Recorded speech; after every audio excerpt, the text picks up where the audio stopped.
باس لە گرنگی پێکەوە ژیانی پێکاتە ئاینی و نەتەوەیەکانەکەین لە هەرێمی کوردستانە مانەوە زین گرنگێکی لە چیایە وەکەزانی هەرێمی کوردستان چەندین نەتەوە و هەروەها ئاینی جیاوازی تێدایە کە چەندین ساڵە لە هەرێمی کوردستانە بوونیان هەیە و بە شێوەیەکی تەواو پێکەواژین. پێش ئەوەی کە گفتوگۆ لەگەڵ میوانەکە بکەم ئەمە بزانم چاوانێکێکە لەو کەسانی کە هەمیشە کاتێک گفتوگۆی ئاینی لەگەڵاکرێت بەردەوامە بێت و زانێریکی زۆر باشی لەسەری هەیە. ئەمەوێت پێم بڵیت ڕاتچیە لەسەر پێکەوە ژیانی ئاینە جیاوازەکان لە هەرێمی کوردستان؟ بێگومان لە هەموو ئاینێکە بەتایبەتی لە ئاینی ئیسلامە سۆمە باز زۆر گرنگی لەسەر پێکەوە ژیانی هەموو ئاینەکان کراوە هەتا ئەگەر باز لەوە دەکرێت کەسێکی هیچ ئاینێکیشی نەبێت هەڵگری هیچ ئاینێک نەبێت دەکرێت وەکو شێوازێکی مرۆڤانە بە شێوازێکی مرۆڤایەتی هەمووان پێکەوە بژین و بۆی کە بتوانن کۆمەڵگەیەکی تەندروست کۆمەڵگەیەکی ئارام هەبێت جیاوازی ناکات یعنی لە نێوان دینەکاندا هەڵبەتە خۆشحاڵانە لە هەرێمی کوردستاندا سۆما ئەوە هەیە کە توانراوە پارێزگاری لە پێکەوە ژیانی ئاینەکان بکرێت توانراوە کە بتوانرێت هەمووان پێکەوە جیاوازی ئەو نەکەن کە کی هەڵگری چ ئاینەکە چ ناسنامەیەکی هەیە بەڵکو پەیامە ئاشتێکە بگەێنن. بڵێ چاوان بۆی گفتوگۆی زیاتر لەسەر ئەم بابەتە بکەین زۆر بەڕێز محەممەد سەباح کە بەڕێزیان سەرۆکی ڕێکخراوی دیداری ئاشتین بۆ پێکەوە ژیان لە هەولێرەوە بە شێوەیەکی ڕاستەوخۆ لەگەڵمان نابن. کاک محەممەد سڵاوی لەبێت بەیانیت باش سپاس بۆ ئامادەبوون و سپاس بۆ دەرفەتەی کە بە ئێمەت بەخشی. بەیانیت باش. سڵاو لە ئێوەی بەڕێزیش سڵاو لە تەواوی بینەرانی خۆشەویستی کەناڵی کورسات زۆر سپاس. هیوادارم هەمیشە ساغ و سەلامەت بن. زۆر سپاس. کاک محەممەد ئەگەر سەرەتا لەوە دەست بکەین وەکە زانین کە هەرێمی کوردستان کۆمەڵێک نەتەوە وا چەندین نەتەوە و ئاینی جیاوازی تێدایە ئەمەت پێم بڵیت ڕۆڵی ئاین لە کۆمەڵگەی ئێستای هەرێمی کوردستانە چۆنە بۆ پێکەوە ژیانی ئاینە جیاوازەکان و هەروانەتەوە جیاوازەکانیش؟ سەرەتا دەبی هەرێمی کوردستان وەکو ناوچەیەکی نمونەیەکی جوان لە ڕۆژهەڵاتی ناوەڕاست نمایش بکەین چونکە بەڕاستی کانگای پێکەوە ژیان لە هەرێمی کوردستانە بە درێژایی مێژوو ئەگەر سیر بکەین هەرێمی کوردستان ناوچەیەک بوو یەک ئاینی تێدا نەبووە یاخود یەک نەتەوەی تێدا نەبووە هەمیشە فرە نەتەوە فرە ئاین بووە بەڵام خۆشبەختانە تاکو ئێستا کێشەیەکی گەورە یاخود کێشەیەک کە ئاین تێدا ڕۆلی بەرچاوی بینی یاخود کەسایەتێک گەورەکانی ئاین تێدا ڕۆلی هەبوو بێتن لە نێوان پێکاتەکان ڕووی نەدایە کە ئەوەش ماوەی خۆشحاڵی ئێمە هەمیشە شانازی پێوە دەکەین. بەڵێ ئێستابارە بە پێکەوە ژیانی ئاینەکان تا چەندێک لە هەرێمی کوردستاندا توانراوە گرنگی بە پێکەوە ژیانی ئاینەکان بدێت تا چەندێک سیمای ئاشتی لە پێکەوە ژیانی ئەم هەموو لایەنە جیاوازانە هەموو ڕەنگە جیاوازانم ئاینە جیاوازانە هەتا نەتەوە و زمانە جیاوازانەش لە هەرێمی کوردستاندا بەدی بکرێت. ئەگەر ئێمە سیر بکەین لە هەرێمی کوردستان نمونەیەش زۆر جوان هەیە یعنی لەبارەت پێکەوە ژیان بۆ نمونە لە چەندین شوێن لە هەرێمی کوردستان کلێسای مەسیحیەکان و مزگەوتی مسلمانەکان لە بەرامبەر یەک یاخود لەتەنیژ یەکن و زۆر جار هاوڕێتی بەهێز لە نێوان مامۆستایانی ئاینی ئیسلام و پێکاتەی مەسیحیەکان دەبینی کە ئەوەش مای خۆشحاڵی لە هەرێمی کوردستان بە هەمان شێوە لەگەڵ پێکاتەی ئێزیدیەکانیش کە ئەگەر ئێمە سیر بکەین پاش ئەوەی کە ئێزیدیەکان لەلایەن چەکدارانی داعشەوە ڕوبەڕووی پەلەمار و هێرشە تیرۆریستیەکان بوونەوە لە زۆربەی مزگەوتەکان لە هەرێمی کوردستانەوە بانگەواز کرا بۆ ئەوەی کە یارمەتی بدرێن و دەرگای مزگەوتەکان بەڕوویاندا کرایەوە کە ئەو شایەدەش بەشێک لە هاوڵاتیان و پێکاتەکانی ئێزیدی شایەدی بۆ دەدەن بە هەمان شێوەش یعنی ئێمە ئەگەر سیر بکەین هیچ کاتێک لە هەرێمی کوردستان لەلایەن کەسایەتیە ئاینیەکانی پێکاتەکانی ئیسلام یاخود مەسیحی یاخود ئێزیدیەکان هیچ کاتێک بانگەشە بۆ ئەوە نەکراوە کە کێشە لە نێوانیان هەبێتن ئەگەر کێشەیەکی هەبێتن کێشەی ئیداری یاخود کێشەیەکی سیاسی هەبێتن هیچ کاتێک کاریگەری نەکردو سەر ئەو پێکەوە ژیانە جوانەی کە قوڵ بووتەوە شۆڕ بۆتەوە بۆ ناو تەواوی پێکاتەکان و تاکانی هەرێمی کوردستان. باشە کاک محەممەد باست لە مەسیحیەکان کرد پێم خۆشە زانیاری زیاترمان لەسەر ئەوە بیتە وەکە زانین کە جژنی مەسیحیەکانە ئەمەوێت بزانم کە نێوانی مەسیحیەکان و مسلمانەکان چۆنە لە هەرێمی کوردستانە ئەوەی بەڕێستان زانیاریتان هەبێت و ئەو تێبینیانە چێکە لە سەریان هەیە؟ وڵا ئێمە وەکو ئەوەی کە بەچاو دەیبینین ماوەیەک پێشستا لە کۆنفرانسێک دانیشتبووین کاتێک کە بێگێک لە کەسایەتی ئاینەکانی ئاینی مەسیحی لە ڕێکخراوێک بوو باسی ئەوەی دەکرد بەداخەوە هەندێک لە ڕێکخراوەکان لە هەرێمی کوردستان یاخود لەو ناوچانێک کار لەسەر پێکەوە ژیان دەکەن کار لەسەر زەخکردنەوەی جیاوازیەکان دەکەن بەڵام ئێمە بپێچەوانەوە کار لەسەر ئەوە دەکەین کە بابەتە جوانەکان و تێکەڵاویەکان زیاتر بەرجەستە بکەین و دیاری بخێن بۆ ئەوی بێتە نمونەیەکی جوان بۆی گەنجەکان چاوی لێ بکەن دیار بلو راپۆرتیان داوی زوا دەربخەن کە بەشێک لە پێکاتە زۆرینەی کە هەرێمی کوردستان مسلمانە مەترسی بۆ لەسەر مەسیحەکان یەکێک لە کەسایەتی ئاینەکان کە قەشەیەکی بەڕێزی مەسیحیەکان بۆ ئاماژەی بەوە کرد کە لە هەرێمی کوردستان هیچ مەترسێک لەسەر پێکاتی مەسیحی نییە هیچ کاتێک دراوسەیەک یاخود لە ناوچەیەک یاخود لە گوندێک لە شارێک پێکاتەی مسلمان یاخود پێکاتەی زۆرینە نەبووتەوە مەترسی بۆیان باسی کاتێک کە باسی کۆچکردنیش دەکرێتن کە هاوڵاتیانی مەسیحی کۆچ دەکەن وڵات بەجێ دێن بۆ دەرەوەی وڵات کێشەکە بۆی ئەو سیستەمەیە کە لە وڵاتە هەیە هیچ کاتێک کێشەکە لەسەر ئەوە نەبووە مسلمان مەترسی بزان لەسەر خۆیان کە ئەوەش هەموو دەرخەری ئەو ڕاستەیە کە پەیوەندێکی بەهێز لە نێوان پێکاتەکە هەیە ئەو کەسایەتی ئاینە باسی ئەوەی کرد کە ئەوەندەی کە مامۆستایانی ئاینی ئیسلام هاوڕێنە ئەوەندە هاوڕێ لە ناو پێکاتەکەی خۆیان کە مەسیحیە نییە کە ئەوش مالی دەستخۆشیە ماوەی چەند هەفتەیەک پێشستان نمونەیەکی جوانمان لە شاری کۆیە بینی کە مامۆستایەکی ئاینی و هەروە کەسایەتێکی بەڕێزی بە هەمان شێوە لە پێکاتەی مەسیحیەکان پێکەوە داریان دەچاند و پێکەوە کە هێمایەکی ئاشتی و پێکەوە ژیان و ژینگە دۆستی بوو کە ئەو نمونانە زۆرە لە هەرێمی کوردستان ئەگەر ئێمە سەیری بکەین. بەڵێ کاک محەممەد مەسیحەکانی هەرێمی کوردستان بە گشتی تا چندێک لە ڕووی ئاینیەوە توانراوە کە مافی خۆیان پێ بدرێەوە تا لە ڕووی کارکردنەوە لە ڕووی پێکەوە ژیانەوە لە ڕووی پەیوەندی کۆمەڵایەتیەکانەوە تا چندێک توانراوە مافەکانی خۆیان بە تاواتی لە هەرێمی کوردستاندا بۆ دابین بکرێت. ئەوەندە ئێمە سەیرمان کردووە کە لە تێکەڵاوبوونمان بەوەی کار ڕێکخراوەی لە پێکاتەکان بۆ پێکاتەی مەسیحیەکانیش لەو چینەنە کە ئێمە بە دوواداچوونمان بۆ کێشەکانیان کردووە ئەوەندەی سەیرمان کردووە کێشەیەکی گەورە نییە لە نێوان مسلمانان یاخود لە نێوان مەسیحیەکان بەڵکو پەیوەندێکی کۆمەڵایەتی بەهێزەیە پەیوەندێکی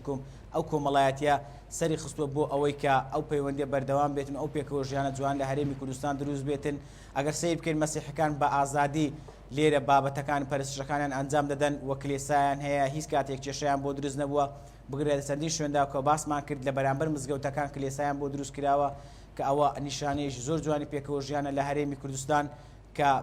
هەموو پێکاتەکان بتوان پەرستشەکانی خۆیان بە ئازادی بکەن هەرێمی کوردستان یەکێک لەو شوێنانەیە کە لە ڕۆژهەڵاتی ناوەڕاست هەر کاتێک پێکاتەکان کێشیان هەبوو بێتن ڕویان لە هەرێمی کوردستان کردیەوە بە ئازادی ژیاون باش ئەوەی کە لە پاش ساڵی 2023 بینیمان کە بەشێک لە پێکاتەکان لە عێراق ڕوبەڕووی مەترسی و لە ناوبردن بوونەوە بەڵام بە خۆشحاڵیەوە هەرێمی کوردستان دەرگای بۆیان کردوتەوە ئێستا کەس بەشێکیان لە هەرێمی کوردستان ماونەتەوە هەست بە ئازادی تەواو دەکەن. بەڵێ کاک محەممەد لە ڕووی بتڵۆ لە ڕووی ئەو پشووەوە بۆ ئەم جژنانی ئەوان هیچ پشوێکی فەرمی هەیە لە هەرێمی کوردستانە بۆ نمونە چۆن مسلمانەکان لە کاتی جژنەکاندا پشویان هەیە بە هەمان شێواز ئەوەش لە کاتی جژنەکاندا پشویانە بێت؟ بەڵێ کە ئێستا ئێمە دەیبینین کە ئەو پشووی ئێستا ئێمە تێداینە پشوو لەبەر مڕاعاتکردنی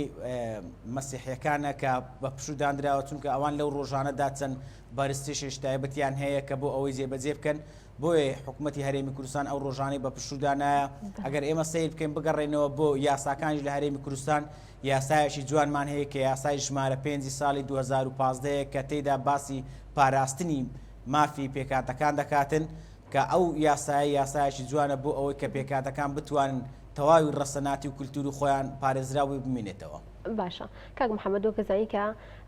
ئێمە کۆمەڵگەیەکی مسلمانی و زۆر بەمان مسلمانین و پەیڕۆی ئاینی ئیسلامەکەین ئەتوانین بڵین کە ئاینی ئیسلامان بە شێوەیەکی وا بەکارهێناوەکە بۆ پێشکەوتنی کۆمەلگا بێت بۆ پاراستنی کۆمەلگا بێت بۆ پاراستنی دابوونەریتە کۆنەکان بێت یاخود ئەو پێکەوە ژیانانەی کە پێکەوە ژیانی ئاینە جیاوازەکان و ئەتوانین بڵین هیچ گۆڕانکاریکی بەسەر هاتووە لە سەردەمەکانی ڕابردووە چۆن بوو و لە ئێستا بە هەمان شێوە چۆن بووە گۆڕانکاری بەسەر هاتووە پێکەوە ژیانی ئاینەکان. ئێمە ئەگەر سیر بکەین لە هەرێمی کوردستان زیاتر لە 6,000 مزگەوت هەیە 3600 مزگەوت لە هەرێمی کوردستان بە فەرمی وتاری تێدا دەخوێنرێتەوە. ئێمە ناکرێ ڕۆڵی مامۆستایانی ئاینی بەرز نەرخێنین. ئەگەر سیر بکەین لەو هەموو وتارێک کە لە هەرێمی کوردستان دەدرێتن دەتوانین برین 1999 زیاتریش وتاری مامۆستایانی ئاینی بەڕێز تایبەت بۆ بۆی کە هاندام بووە بۆ ئەوەی کە هاوڵاتیان و مسلمانان لە بابەتی پێکەوە ژیان چونکە ئەگەر سیر بکەین ئێمە ئەگەر باسی پێکەوە ژیان بکەین لەوانەیە بتوانین زۆرینەی ئەو ڕۆڵە بۆ مسلمانان بجێڕینەوە و چونکە زۆرینەنە کە ڕۆلیان هەبووە لە پێکەوە ژیان مامۆستایانی ئاینی هەمیشە لە ماوەی ڕابردووش هاندەر بوونە بۆ ئەوەی کە پێکەوەژیان بەردەوام بێتن هەر کاتێک نەک تەنها لە مامۆستایانی ئاینی بگرێت لە پێکاتەی کەسایەتی ئاینەکانی تر هەر کاتێک کە کێشەیەک ڕوویدا بێتن ئەوان پێشەنگ بوونە بۆ ئەوەی کە ئەو کێشەیە سەر نەچێشێتن بۆ ئەوەی کە کێشەشی دوا دروست بێتن ئێمە نمونەی زۆر جوانمان هەیە لە بابەتی پێکەوەژیان بۆ نمونە لە ماوەی ڕابردوو ئەگەر باسی کەسایەتیە بەرزەکانی هەرێمی کوردستان بکەین نمونەی زۆر جوان بوونە لە پێکەوەژیان کە بەڕاستی لە ماوەی ڕابردوو ئێمە کاتێک کە چەندین جار لەگەر وەفدە نێودەوڵەتیەکان کاتێک کە دانیشتوینە باسی ئەو نمونە جوانانەی پێکەوەژیانمان کردو زۆر سەرسام بوونە بۆ نمونە ئەگەر کاتتان هەبێتن بەسەرهاتێکی کورد دوژ کاتێک کاک ئەحمەدی شێخ لە شاری سلێمانی یەک لە کەسایەتە دیارەکان بووە کەسمان ناتوانین ئینکاری لە گەورەی ئەو کەسایەتی بەڕێزە بکەین کاتێک بەشێک لە جووەکانی ڕۆژهەڵاتی کوردستان کێشەی خێزانێکی دوو کێشەیان لەگە موسڵمانێک هەبووە لەو ناوچەیە دیارە جووەکان هەستیان بە کەمینە بوون کردووە لەو ناوچەیە ئەو جووە سەردانی کاک ئەحمەدی شێخی کردووە کاک ئەحمەدی شێخیش سەردانی ڕۆژهەڵاتی کوردستانی کردووە لەوێندە ڕایگەیاندووە کە ئەو جووە خزمی ویە بۆ ئەوەی کە تەواوی مسلمانان بزان کە بەشێکی زۆری ڕۆژهەڵاتی کوردستان مریدی کاک ئەحمەدی شێخ بوونە واتە دەروێش کاک ئەحمەدی شێخ بوونە کاتێک کاک ئەحمەدی شێخ ڕاستەوخۆ لەو شارە چووە میێوانی ئەو خێزانە جووە بووە بە خزمی خۆی داناوە تەواوی مسلمانەکان ئەو کێشانەی هەیان بووە یاخود ئەو حەقانەی هەشیان بووە دەستیان لێ بەرداوە لەبەر خاتری ئەوەی کە ئەو پێکەوەژیانە بەردەوام بێتن ئێمە نمونەی زۆر جوانمان هەیە لە هەرێمی کوردستان لە هەر لە شاری هەولێریش بە هەمان شێوە مەلافەندی کاتێک کە دەوڵەتی تورک لە جەنگی جیهانی یەکەم شکا کاتێک کە کشانەوە لە عێراق و هەرێمی کوردستان ئەو کات دەبینین کە ئەو هێزێک یاخود خەڵکێکی خۆبەخش لە ساردەورەی کەسایەتی ئاینی بەڕێز کە ناسراو بۆ مەلافەندی کۆبوونەتەوە مەلافەندی یەکەم پێشنیاری ئەوە بۆ ئەو کەسانێک کە خۆبەخش بوونە بچن چاردەورەی ئەنکاوە بگرن کە ئێستا قەزایەکە لە شاری هەولێر بۆ ئەوەی کە هێزەکانی تورک زەفەریان پێ نەبن لە پاش ئەوەی شکاون پەلەماری مەسیحەکان بدەن کە ئێستاکەش بەشێک لە مەسیحەکان بە شانازیەوە ئەوە دەژێڕنەوە کە مەلافەندی ڕۆلی هەبوو لە پاراستنی خەڵکی ئەنکاوە و مەسیحیەکان. بەڵێ کاک محەممەد تا چەندە پێکەوەژیانی ئاشتیانە کاریگەری لەسەر سیاست و لەسەر ئاشتی و ئارامی لە ناوچەکەدا هەیە؟ ئێمە ئەگەر سیر بکەین پێکەوەژیان هەر کاتێک کە پێکەوەژیان کەتە مەترسیەوە ئابووری دەکەوێتە مەترسیەوە سەروەری دەکەوێتە مەترسیەوە لایەنەکان و داهاتوو دەکەوێتە مەترسیەوە ئێمە سیر بکەین زۆربەی ڕێکخراوەی دەوڵەتی کاتێک کە لە هەرێمی کوردستان کار دەکەن و زۆر قوسوخانەکان لە هەرێمی کوردستان کار دەکەن بەشێش دەگەڕێتەوە بۆ ئەوەی کە هەرێمی کوردستان ناوچەیەکی ئارامە بۆ تەواوی پێکاتەکان و ناوچەیە کە تەواوی پێکاتەکان هەست بە ئاشتی دەکەن تێیدا کە ئەوەش بەشێکی دەگەڕێتەوە بۆ ئەوەی کە هەرێمی کوردستان پێشینەیەکی قوڵ و ڕابردووەکی هەیە لە بابەتی پێکەوەژیان کە ئەو بابەتی پێکەوەژیانە بەردەوامی هەبێتن ئێمە پەرەی پێ بدەین بە تایبەتی لە نێوان گەنجەکانمان کە هیچ کاتێک بیری هاوردە و بیری تونڕەوی کاریگەریان تێ نەکاتن کە بێتەوەی کە ئەو پێکەوەژیانە جوانەمان لێ تێک بچێتن کە نمونەیەکی جوانە لە ڕۆژهەڵاتی ناوەڕاست دەتوانن وڵاتانی دەوروبەر چونکە ئەگەر ئێمە سیر بکەین ئەو یاسایی کە باسم کرد یاسایەکی نمونەیە یعنی بە شایەدی نەک هەر ئەوەی کە خەڵکی هەرێمی کوردستان بەڵکو بە شایەدی زۆر ئەو قوسوڵ و ڕێکخراوەی دەوڵەتیانی کە لە هەرێمی کوردستان کاریان کردووە باسی یاسای ژمارە 5 ساڵی 2015 دەکرێت یاسایەکی نمونەیە یاسایەکی وا لە ڕۆژهەڵاتی ناوەڕاست نییە کە تایبەت بە پێکاتەکان و پاراستنی مافی کللتوری پێکاتەکان چونکە پێی ئەو یاسایە هەموو پێکاتەکان مافی ئەوەیان هەیە کە کار بکەن بۆ پاراستنی زمانیان کار بکەن بۆ پاراستنی کللتور و ڕۆشنبیریان کار بکەن بۆ ئەوەی کە منداڵەکانە لە نەوەکانی داهاتویان شارەزا بن لە کللتوری خۆیان کە هەمووشیان دەتوان بەپێی ئەو یاسایە هەموو سنتەرێکی ڕۆشنبیری یاخود ڕێکخراوێکدا مەزرێنن تایبەت بێ بەوەی کە ئەو کارانی تایبەت بە خۆیانە جێبەجێ بکەن ئێمە لە ماوەی ڕابردوو سیرمان کردووە کە هەرێمی کوردستانیش جێگەی دەستخۆشیە کە لە سەر پێکاتەکان تەواوی ئازادی پێیانەوەدایە هەر لە شاری هەولێر و شاری سلێمانی و شاری هەڵەبجە و دۆک تەواوی پێکاتەکان ئازادیان پێدراوە هیچ لێک لەو شارانە نییە ئەو چار شاری پارێزگاکە ئەو هەرێمی کوردستان کە پێکاتی جیاواز تێدا نەبێتن هەمیان پێکاتی جیاوازیان تێدا بە خۆشحاڵیەوە تاکو ئێستا نەمان بیستووە کە کێشەیەکی ئاینی لێەوە ئەو پێکاتانە ڕوویدا بێتن. باشە کاک محەممەد حکوومەتی هەرێمی کوردستان و وەزارەتی ئەوقاف و کاروباری ئاینی و هەروەها ڕێکخراوەکانیش تا چەند توانیویانە ئەو پێکەوەژیانە دروست بکەن لە نێوان پێکاتە جیاوازەکان لە هەرێمی کوردستانە. ئەگەر سەبارەت بە وەزارەتی ئەوقاف سیر بکەین وەزارەتی ئەوقاف و کاروباری ئاینی بەڕێوەبەرایەتێکی هەیە کە تایبەتە بە بەڕێوەبەرایەتی پێکەوەژیانی پێکاتە ئاینیەکان ئەو بەڕێوەبەرایەتیە کارەکانی تایبەتە بۆ نزیکردنەوەی پێکاتە ئاینیەکان لە یەکتر و بەشداری پێکردنی پێکاتە ئاینیەکان لە هەموو مەڕاسیمەکان بۆ ئەوەی کە بتوان هەموو پێکاتەکان هەست بەوە بکەن کە شریشی ڕاستەقینەی ئەو هەرێمێنە شریشی ڕاستەقینەی ئەو وڵاتەنە خۆیان بە میوان نەزانن هەمیان خاوەن ماڵن ئەو بەڕێوەبەرایەتە کاری ئەو بۆ لە ماوەی ڕابردوو توانیوێتی بەشێک لەو کاروباری تایبەت بە پێکاتەکان بووە لێکیان نزیک بکاتەوە و پێکەوە ژیانی لە هەرێمی کوردستان هەیە نیشانی بداتن تەبعاً ڕێکخراوەکانیش لە ماوەی ڕابردوو کەم زۆر توانی ویانە جێپەنجەیان دیار بێتن لە هەرێمی کوردستان بۆ ئەوەی بتوان ئەو پێکەوە ژیانە کە لە هەرێمی کوردستان هەیە نیشانی گەنجەکانی بدەن بۆ ئەوەی لە داهاتوو ئەو پێکەوە ژیانی کە ئێستا هەیە و لە ڕابردوو هەیە بتوان لە داهاتووش بەردەوام پێ بدەن چونکە زۆر گرنگە ئێمە بتوانین ئەو پێکەوە ژیانە جوانەی لە هەرێمی کوردستان هەیە ڕای بگرین و بەردەوام پێ بدەین لە داهاتوش بەردەوام بێتن. بەڵێ کاک محەممەد پێویستە وتاردانی مامۆستا ئاینیەکان لە مزگەوتەکاندا چۆن بێت ئەوانە کاریگەریان دەبێت لەسەر پێکەوە ژیانی ئاینەکان یاخۆ بە شێوازێک لە شێوازەکان ئەگەر هاتو ئەوان باسی پێکەوە ژیانی ئاینەکان بکەن وەک چۆن لە ئاینی ئیسلامدا هەیە پێ دوایە ئەم با پێکەوە ژیانە زیاتر پتە دەکات کاریگەری چۆن دەبێت؟ بەڵێ حتمما وتاری مامۆستایانی بەڕێزی ئاینی کاریگەری خۆی هەبوو لە ڕابردوو و لە داهاتوش کاریگەری دەبێتن چونکە ئێمە بەپێی ئەو ئامارانەی کە هەیە زیاتر لە 1.5 ملیۆن هاوڵاتی لە هەرێمی کوردستان گوێگری مامۆستای وتاری مامۆستایانی ئاینین لە ڕۆژی هەینی بۆیە گرنگە وتاری مامۆستایانی ئاینی زیاتر کە هاندەر بێتن بۆ پێکەوەژیان کە هەرواش بووە بۆ ئەوی بتوان زیاتر بەردەوام بۆ پێکەوەژیانە بدەن و بیری تونڕەوی نێلن هاوردە بێتن چونکە بەدیلی پێکەوەژیان نییە یعنی ئێمە بەدیلی پێکەوەژیانمان تونڕەوی و تیرۆر و تۆقاندنە کە هیچ کاتێک هاوڵاتیانی هەرێمی کوردستان لەگە ئەو بیر و توندی توژی و تیرۆر و تۆقاندن نینە بۆیە پێویستە زیاتر وتاری مامۆستایانی ئاینی کە بەردەوامی ژوا بووە زیاتر پەرەدان بێ بە پێکەوە ژیان ئێمە بۆردێکشمان هەبوو لە وەزارەتی ئەوقاف کە چەندین جار لەگەریان دانیشتوینە بەشێک لە ئەو بۆردە کاریان ئەو بکە ناونشانی وتاری ئاینی لە کاتی بۆنەکان تایبەت بە پێکەوە ژیان و لێک نزیکبوونەوەی پێکاتەکان. باشە کاک محەممەد بەڕێستان وەک سەرۆکی ڕێکخراوی دیداری ئاشتی بۆ پێکەوە ژیان پێم خۆشە باسێکی لە ڕێکخراوەکەتان بکەیت کەی دامەزراوە و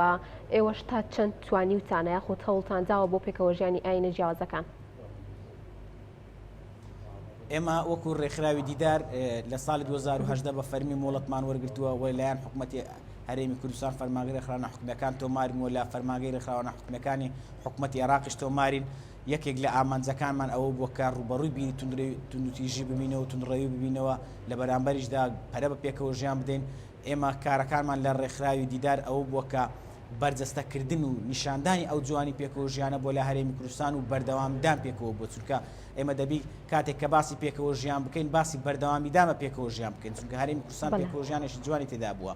ئێمە لە ماوەی ڕابردوو چەندین مەراسیممان ڕێکخستووە بە خۆشحالیەوە ڕێکخراوی دیدار یەک لەو ڕێکخراوانەیە کە تەواوی پێکاتەکان تێدا خۆی دەبینێتەوە بۆ نمونە ئەندام بەشێک لەو خۆبەخشانی کە لە ڕێکخراوی دیدارن مسلمانن بەشێکیان ئێزیدینە بەشێکیان مەسیحینە بەشێکیان تورکمان کە ئەوش مای شانازیە کە تەواوی پێکاتەکان لە هەرێمی کوردستان کە هەنا لە ڕێکخراوی دیدار خۆیان دەبینێتەوە ڕێکخراوی دیدار هەر کاتێک کە بۆنەیەکمان تایبەت پێکەوە ژیان ڕێکخست بێتن هەموو پێکاتەکان خۆیان تێدا بینیوەتەوە هەوڵماندایە کە ئەو پێکەوە ژیان و ئەو پێکاتانە بۆ نمونە لە چەندین شوێندا ئێمە لە مراسیم و بۆنەکاندا هەوڵماندایە کە مامۆستایانی ئاینی و کەسایەتی ئاینەکانی مەسیحی و ئێزیدی هەموو ئەو کەسایەتی ئاینانی کە لە هەرێمی کوردستان هەیە پێکەوە دابنیشن پێکەوە گەڕان بکەن پێشەوە پێکەوە دەربکەون بۆ ئەوەی کاریگەری لەسەر بیری گەنجان هەبێتن چونکە حتمما قسەی کەسایەتی و بینینی کەسایەتی ئاینەکان ڕۆلی دەبێتن لە ناو گەنجان دەبێتە هۆکارێک ئەوەی کە گەنجان چاویان لێ بکەن بۆ نمونە کاتێک کە گەنجێکی مسلمان گەنجێکی مەسیحی دەبینی مامۆستایەکی ئاینی مسلمان و مامۆستایەکی ئاینی مەسیحی پێکەوە دەگەڕێن پێکەوە دەردەکەون کاریگەری لەسەر ئەوە دەبێتن کە ئەو پێکاتانە دوژمنی یەکترینینە ئەو کەسایەتی ئاینانە هەوڵی لێ نزیکردنەوەی یەکتری دەدەن لەگەڵ پێکەوە ژیان دەتوان لەو وڵاتە ئەو وڵاتە سفرەیە کە دەتوانین هەمومان پێکەوە دابنیشین لە وڵاتە و پێکەوە بژین و هەمووشمان لە وڵاتە سەرفراز بین. بەڵێ زۆر سپاس بۆ زۆر بەڕێز محەممەد سەباح سەرۆکی ڕێکخراوی دیداری ئاشتی بۆ پێکەوە ژیان سپاس بۆی کە ئەم بەیانیە لەگەڵمان بوویت و کۆمەڵێک زانیاری زۆرت بەدەین. زۆر سپاس.